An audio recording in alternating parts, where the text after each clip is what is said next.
Hi Scorpio, this is Jav. Welcome po sa ating channel. By the way, Scorpio, this is your weekly gabay tarot reading from November 10 to 16, 2025. Gamitin ang reading na ito bilang gabay lamang. Kung naka-resonate kayo, comment down. Tandaan, Scorpio, ito ay general reading. Kunin nyo lang po kung ano ang naka-resonate sa iyo. This is for you, Scorpio.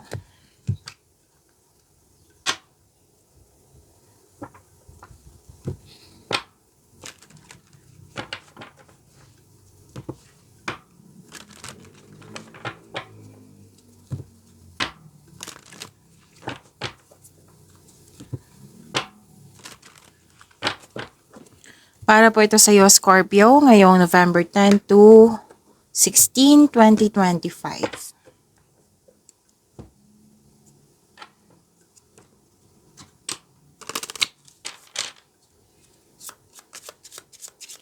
Angel number para kay Scorpio ngayong November 10 to 16, 2025.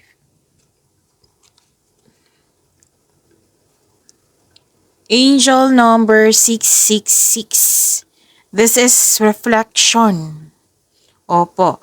Sabi po dito, when you allow time for reflection, you allow yourself to see where inner shifts are needed.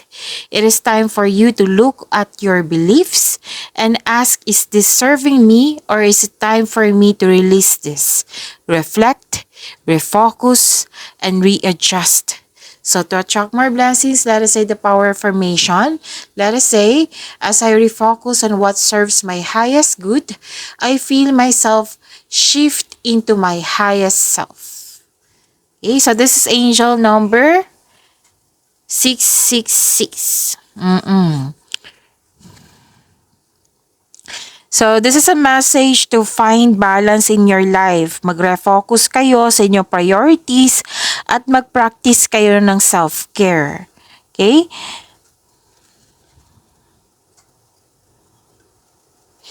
So, prioritize mo yung what truly matters sa iyo. So, this is finding balance. Okay? And refocusing your energy. Self-care is needed. And focus sa inyong priorities. It is an encouragement to slow down, take care of yourself, and pay attention to what is truly important to you in life. So time for reflection kayo kung ano talaga yung gusto mo, kung saan na kayo sa goal nyo sa buhay, kung ano pa ang dapat mong gawin, kung ano pa yung dapat i-improve. Yan. Okay, so reflect on your current life. Importante to. O, kasi ang time for reflection, andyan yung pahinga, andyan yung sagot sa inyong mga katanungan, solusyon sa inyong problema. Mamotivate ka din yan. Okay, makakabuo ka din yan ng magandang desisyon, ideas, or plano. Okay?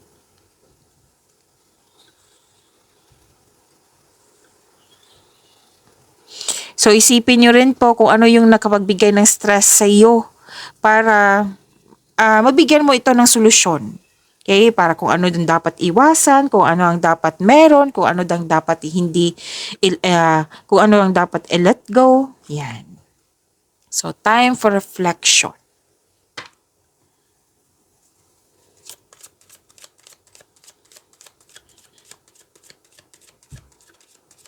Maraming salamat po sa inyong patuloy na suporta, sa mga nag-donate, sa mga hindi nag-skip ng ads, maraming salamat po. Sa mga hindi pa nag-subscribe, subscribe na po kayo at click bell notification para malaman nyo na may bago tayong video. Para sa mga gusto magpa-reading po, comment po kayo ng personal reading. Again, comment kayo ng personal reading and check my reply sa comment section. May parating na malaking pera or natanggap nyo na? Oo. News or information. Yan nakikita ko. Malalaman mo din yung totoong intensyon ng isang tao sa iyo. You have power, you have strength, authority, protection. May ano dito, malaking influence ang isang mother figure. Pwedeng ikaw to, pwedeng siya. May nag-uusap din sa malaking negosyo, sa career, sa finances. Yan, para sa improvement po. Nakikita ko dito. And dito rin yung sinabi, di ba, sa angel number nyo 666 na magkakaroon ng solusyon sa inyong problema, sagot sa inyong mga katanungan. So, claim nyo po, ang ganda.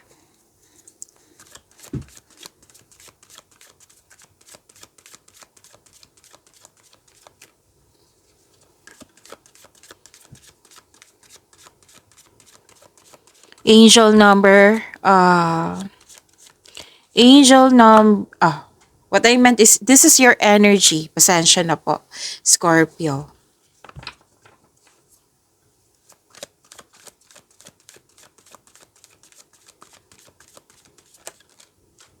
Gusto niyang lumabas, kunin na natin. Oh, this is angel of success. Claim niyo po, Scorpio.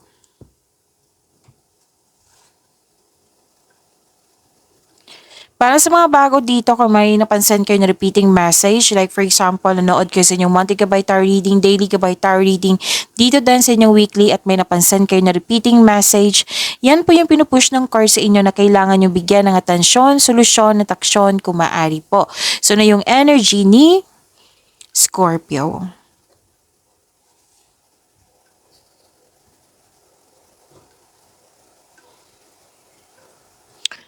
Emotional offerings, binigyan mo ng aksyon yung matagal mo, binigyan mo ng aksyon yung matagal mo ng plano, pero then na yung opportunities na dumating, bibigyan mo siya ng agarang aksyon or reaction, pwede din. Pero most likely, action to eh. Opo. Mabilis yung response mo, yung mga ginagawa mo.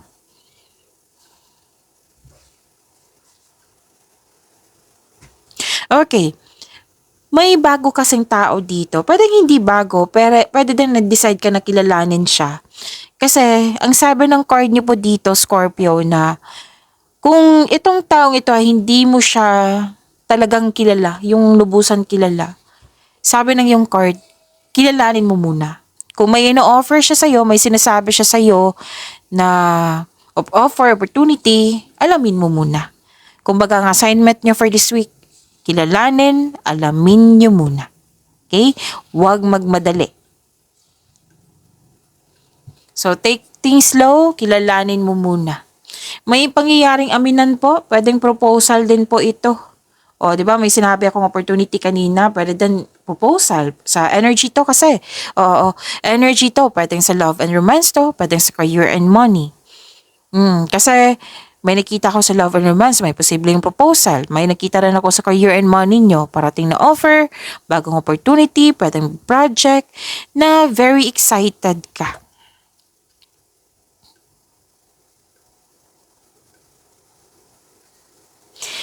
Okay, may very supportive na tao dito na matagumpay na siya eh. Pwede din boss mo ito or etong taong ito ay matagumpay na siya. Oo, successful na siya, na very supportive siya sa iyo. Pwede din na tutulungan ka ng taong ito.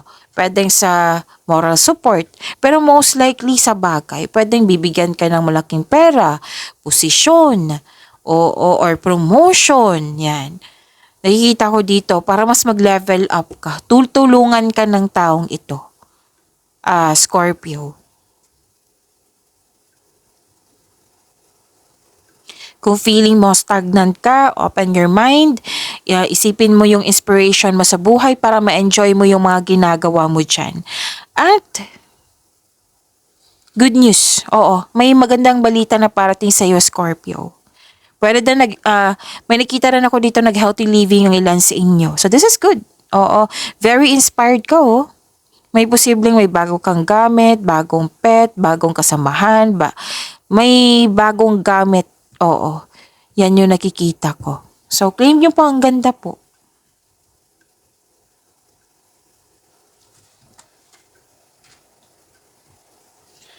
May natapos kayong gawain, successful completion, you're reaping rewards, accomplishment, success, perfect situation. Yes, maaring may parating na gantimpala or positibong resulta sa inyong mga ginagawa. natapos na or patapos na. Celebrate your wins, acknowledge mo yung how far you've come, and ready ka na sa new journey. May nakita rin ako ditong tapos na ang construction ng dream house mo or balak pa itong magpa-renovate. Or pwede din nag-aayos dyan, nag-cleaning or nag-decorate. Pero most likely ito construction eh. Pwedeng balak or tapos na. Kasi may completion ako nakikita dito. So everything you have worked for is coming together. May nag-celebrate, pwedeng monthsary, anniversary. Oh, by the way, si Scorpio, birthday nito. October 24 to November 22. 'Di ba? Tama. Happy birthday po sa mga nag-celebrate dyan. Happy birthday. Kahit hindi nag-celebrate, happy birthday pa rin. Scorpio, itama ko lang. Oh, happy birthday po sa kay Scorpio kasi nag-celebrate from October 24 to November 22. Yan. Birth date ni Scorpio. Happy birthday po. And pwede din nag-celebrate ng any kind of party, monthsary, anniversary, pwede na hindi siya party, pwede nag-togetherness lang, nag-lunch date kayo dyan. Pwede din. Makakatanggap ka ng rewards or recognition sa mga ginagawa mo. Dalawang card mismo nagsabi dito ha, promotion, pagtaas na kita, sweldo allowance, Miss Job, wala akong trabaho or retired na ako. Pwede din, kasamahan mo to. Oo, anak mo ba? So, sino man to na malapit sa'yo na may promotion sa kanya at kasama ka sa kanyang tagumpay.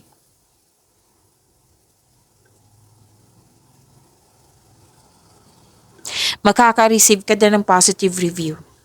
May graduation ba ngayon? May nagsabi sa akin na graduation. Or di kaya yung sinabi ko kanina na successful completion, pwedeng sa project nyo. Nagawa nyo na yung pending o pwedeng natapos na. So that is angel of success too. To attract more blessings, let us say the power formation. Oo. Kasi andito po si angel of success. Let us say,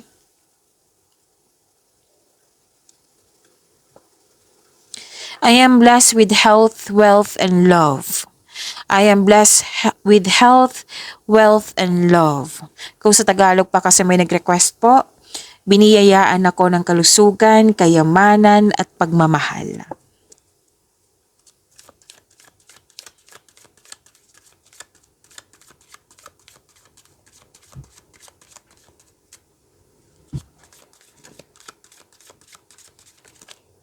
Okay, so this is about your career and money, Scorpio.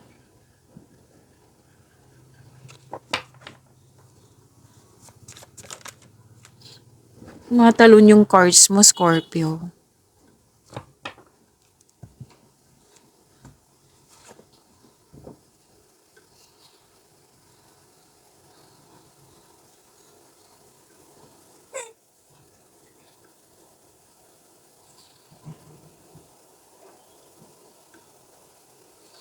Okay, may ganap na negotiation po for any kind of negotiation basta naka-align sa inyong career and money, Scorpio.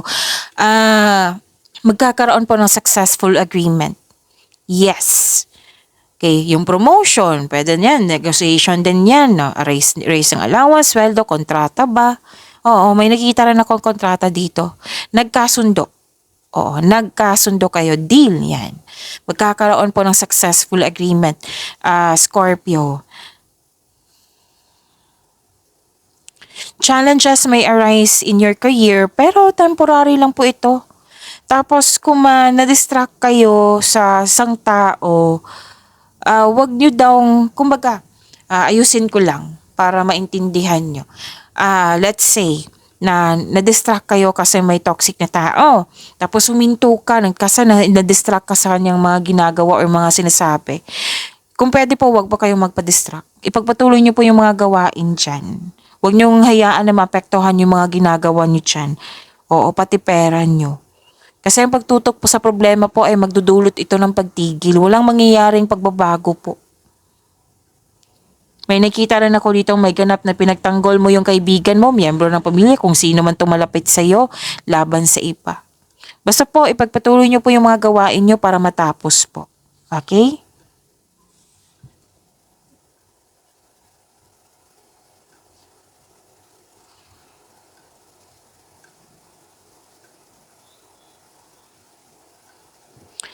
Nakikita ko dito, ay, magaling kayo sa mga ginagawa nyo. Magaling kayo na leader, magaling kayo sa mga ginagawa nyo. Pwede din yung promotion na sinabi, di ba, leadership role. Pwede din. May nakita pa rin ako dito. 3 card mismo nagsabi niya na nagsasat ka ng boundaries or guarded ka while being mindful of those around you.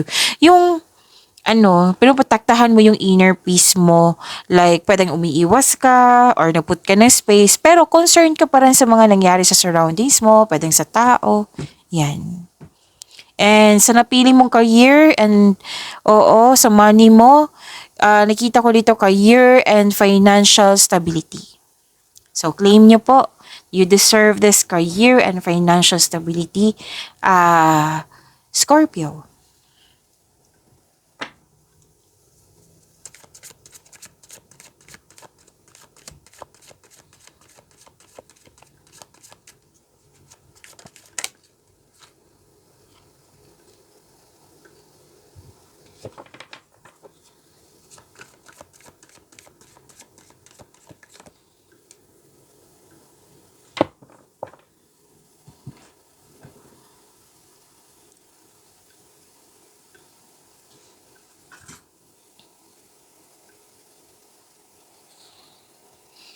You're moving forward. Sa mga single dyan, o lahat to, single ka man, relasyon, sa buhay mag-asawa, nag-move forward kayo. You're embarking on a healing journey. Pwedeng literal to na pag-alis. Oo, pwede din. Or let's say, may nangyari na hindi mo nagustuhan, tapos nagpasya ka na, move forward na ako. Para magkaroon na ng healing. Yan. Basta nagdesisyon ka dito. Pwede din travel ito. May invitation nga dito, oh. Or paglilipat ng isang bagay. Pwede din. So, naghahanap ka ng solusyon sa inyong problema dito, sagot sa inyong mga katanungan, sabi ng iyong card, na nasa iyo na. Nasa iyo na yung solusyon, nasa iyo na yung sagot. Habaan nyo lang po yung pasensya nyo. Oo, nakikita ko dito, umiiwas ka talaga sa toxicity. Toxic place ba to? Toxic ba na tao? Basta na umiiwas ka. Kasi mahalaga sa'yo yung inner peace, which is very good to ha. Very good to it, Scorpio. Alam mo yung gagawin mo, like, yung hindi talaga pwedeng ma-stress ka. Kailangan na, hindi to nakakabuti sa akin. So, space muna. Mas pipiliin mo talaga yung inner peace mo. This is very good.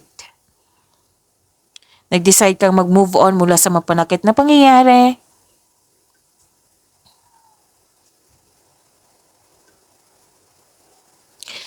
Okay, sa mga marelasyon sa buhay mag-asawa, okay, sa relasyon muna tayo.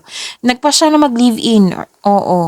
Or sa buhay mag-asawa, nagpa siya kayo magbuo ng, what I meant is maglipat bahay. May lipat kasi akong nakikita dito eh. Lipat. Oo, kasi bibigyan mo na ng aksyon, bibigyan para magkaroon ng growth. So, claim nyo po. Oh, by the way, may 66 dito, oh. 'Di ba? So, this is angel number 66 din. Oo, so kanina natandaan nyo, angel number 666, reflection. So, pay attention sa message, time for reflection.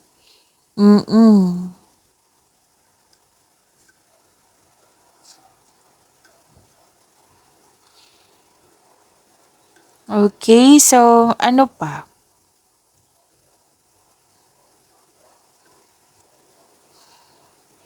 Kasi ang ano to angel number 66 is same pa rin. A powerful message from the universe na kailangan balanse, magkaroon ng pagkakaisa, makaka-receive ka ng conditional love and nurturing in your life, alagaan ng sarili, inalagaan mo yung family mo. Yan. Magkakaroon ng balanse, balance and harmony. Yan. Yan po yung ibig sabihin.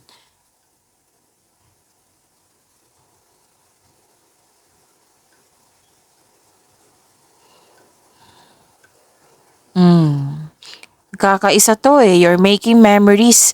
Ipakilala mo na yung partner mo sa group of people, kung sino man to. Okay? And, pwedeng group of friends, pwedeng pamilya. Nakita ko dito, masaya ka kasi very supportive yung group of people sa'yo. Okay. Kung single ka, may mamimit kang tao, pwedeng maliligaw or niligawan mo na nakwento mo sa kanya yung about your past. Pwede doon, kaibigan mo to na handang makinig sa'yo. Oo. Pag-imanin niyo po yung blessings sa binigay sa inyo, Scorpio. See you tomorrow. Maraming salamat po.